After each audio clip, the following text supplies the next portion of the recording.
What's up, guys? Kobe White here, guys. And I think I finally decided on a good filming location. And guys, yes, got some movie posters like right there. There. We got some decent lighting up there. And yeah, guys, so guys, I just finished watching Supergirl episode 3. It's currently Tuesday. So I'll be doing this and I'll try to get another video out today for the Flash episode season 3, episodes 1, 2, and 3. So guys, that'll be crazy hype, you know, the drill and everything. So guys, I just finished Supergirl episode 3. This was a really good episode. I'd probably say maybe my favorite. I'm not sure it's either this or the first one. The only reason why this wouldn't be my favorite is because of one thing I'll talk about later in the video, guys. But let's start the video off, guys. So basically, it starts off where we left off with Mon-El. And I really do like his character, guys. He kind of filling in the void that Superman left, and that was kind of the one thing that I'm like, oh, I don't know, am I going to like it? We haven't seen a CW episode without Superman kind of carrying a lot of weight. And guys, I think it did fine, guys. So the Mon-El kind of steps into the Superman spot. I think Supergirl's going to take him under her wing and kind of train him and probably work for Team Superman. Supergirl, I mean. But yeah, guys, so the plot is basically the president, played by Linda Carter, which is just kind of a little Easter egg to the 1970s Wonder Woman TV show. And yeah, so basically, she's the president. She's signing some agreement that would make aliens have, like, rights, and they would be able to come out of the shadows and everything. But there's this one alien who I think I don't really know. I don't think they really give her a name. But she kind of has, like, fire out of her hands and everything, so I'm not really sure what her name is. But yeah, she's like your average, like, kind of Flash villain of the week metahuman. And she's opposing this because she thinks there's ulterior motives to this. Alternative motives to this. And yeah, so she goes head to head and she tries to get the president. Supergirl has to stop her, and it's a basic simple plot, but it's like the other stuff in the episode which are really cool. We get introduced to the new character I think it's going to be with us all season, Maggie Sawyer. And I gotta say, her character is pretty good. There was a couple things that are obviously like a little cheesy with her character, kind of like the whole her dynamic of Alex. We don't know where that's really going to go, but I assume, I'm not really sure, guys. We have to wait a couple of episodes before I could probably get a good idea of what's going on. If it's just friends, or yeah. So, her character is kind of cool. She was able to take down the villain at the end. And she's probably going to, at some point, join them. Like, I don't know if it's going to be, like, an operative like Alex. Or is she just going to remain, like, the NYPD, like, forensic scientist. So, I'm not really sure. Yeah. So, yeah. So, another part of the episode was kind of the dynamic between Supergirl and Lena Luthor. Now, Lena Luthor is starting to come out more as like a villain, but I don't know if they confirmed if she's going to be a villain or not. I don't know, but I have a theory on how the Fortnite crossover is going to start. So, yeah, guys, that's kind of something kind of cool. My hair is like a mess. But, yeah. So, I kind of have a theory, and it kind of revolves around Lena and Lex Luthor. I'm not really sure if Lex Luthor's going to be on the show, so I have more Lena Luthor. But I kind of have a theory about that, and I'll probably make another video about that, guys.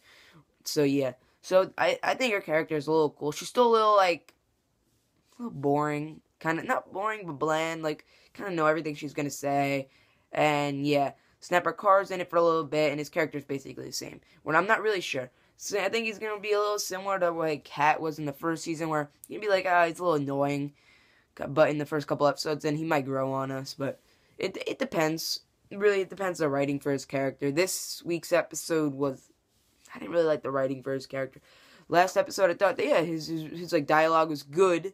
He's gonna be another tough, hard critiques everything. This week, he just seemed like a real ass. But yeah. So, but another part of the episode is they add it to the alien bar. And guys, I don't know if this is going to be like the new like bar location, kind of like how they had, I forgot what the place was last season that they would go to. Kind of like the deli, bakery, restaurant. And I don't know, we haven't seen that yet on the show. And basically, yeah, I'm not really sure. I don't know, because like not all the characters on the show are going to be the aliens, so I don't know if they could go in there. So that's like kind of like a toss-up right now. So yeah, guys, that's like on that point. And alright, guys, so I'm going to talk about, like, the main, what's going on the episode, the main Easter eggs, you know, the drill stuff. And number 1 is going to be more focused on Jimmy Olsen. So, I think what they're going to do is, I don't know if Kat's actually ever going to come back as a season regular, but so I think they're basically setting Jimmy Olsen up to just become the permanent run person that's running Cat Co. So basically, I think what they're doing, they're developing the Jimmy Olsen character into just being, I think we're just going to mostly see him at work this season. Unlike last season where they had the big get-togethers, we're going to see some of that, but I think it's going to be more focused on work. Because now that they're all separated, season 1, they kind of had like the base of operations upstairs. I kind of miss that place, but, you know, I don't know if we're ever going to see, I doubt we're going to see that. That was kind of before she started working with her sister and everything. So, yeah, and plus Wayne doesn't even work there anymore, so there's no really point of having that place up there. So, guys, my second one is, when we see at the end of the episode, when the president thanks her, she walks away, and we realize that she's an alien. So, I'll probably make another video on this one, guys. I'm confirming a lot of videos, guys. But I'm going to give you my quick thoughts. I'm not really sure. She is kind of like she obviously transforms. I think she could be McGann, who I'll talk about later. So, actually, I'm probably going to switch these up. So, actually, my number 2 is actually going to become, my number 1 is going to be my number 2.